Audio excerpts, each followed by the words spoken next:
Assalamualaikum warahmatullahi wabarakatuh. Saya Faraji Valendia dari Departemen Ilmu Komunikasi, Fakultas Ilmu Sosial dan Ilmu Politik dari kelas C. Baiklah, saya ingin menjelaskan apa itu konsep, definisi, proporsi, dan proporsi dalam term.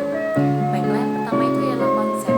Konsep itu merupakan suatu gambaran visual yang menggambarkan sesuatu masih secara abstrak terhadap suatu hal.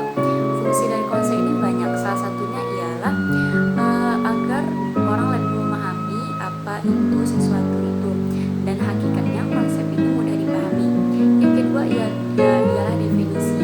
Definisi itu merupakan sekelompok kata yang memberikan makna kepada beberapa kata, serta bisa juga sebagai bagian dari ilmu pengetahuan yang menjelaskan secara singkat dan jelas mengenai suatu masalah. Tujuan dari definisi itu ada dua. Yang pertama ialah secara umum.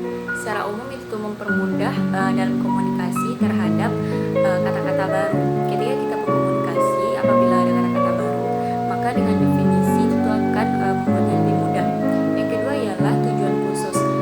Dari definisi ini, definisi itu tepat digunakan untuk suatu istilah yang memiliki arti khusus.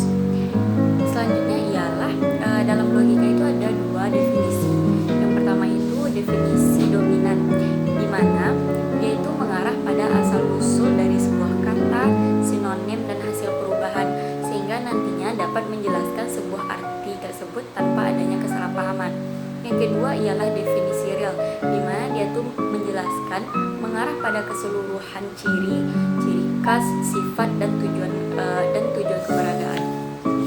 Selanjutnya ialah proposisi.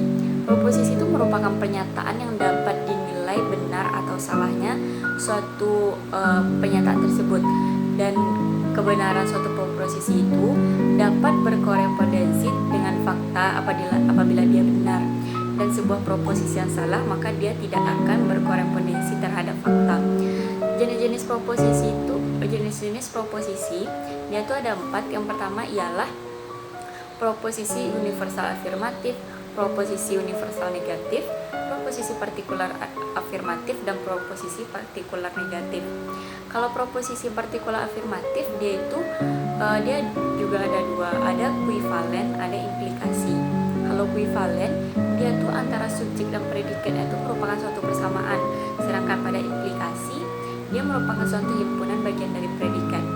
Kedua ialah proposisi universal negatif, di mana yaitu pernyataan yang bersifat umum yang mengingkari apa adanya, seperti semua S bukan P. Selanjutnya ialah proposisi partikular afirmatif.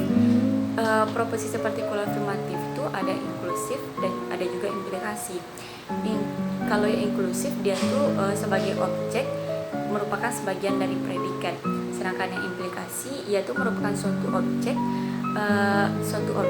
dan merupakan juga suatu predikat. Sebagian subjek merupakan suatu predikat. Contohnya, sebagian rakyat Indonesia adalah warga Partai Demokrasi Indonesia. Dan yang selanjutnya ialah proposisi partikular negatif. Dia juga ada inklusif dan juga ada implikasi. Kalau inklusif itu pernyataan khusus yang merangkai sebagian dari subjek tetapi tidak merupakan bagian dari predikat. Contohnya sebagian sarjana hukum berubah ahli politik. Yang kedua itu implikasi. Dia merupakan pernyataan khusus yang mengingkari sebagian subjek dan tidak merupakan suatu predikat. Contohnya sebagian manusia bukan bangsa manusia. Selanjutnya ialah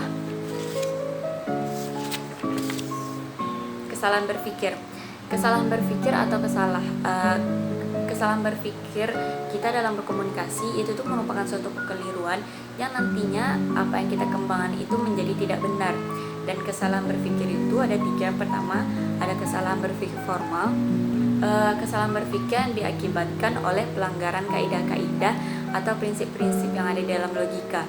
Yang kedua ialah kesalahan relevansi, di mana kesalahan tersebut disebabkan oleh mereka melanggarnya prinsip-prinsip dari penalaran logika, dari penalaran yang logis.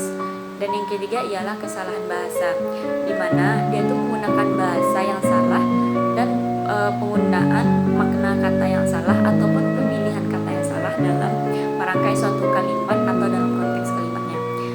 Sekian dari saya Falifa India. Sekian.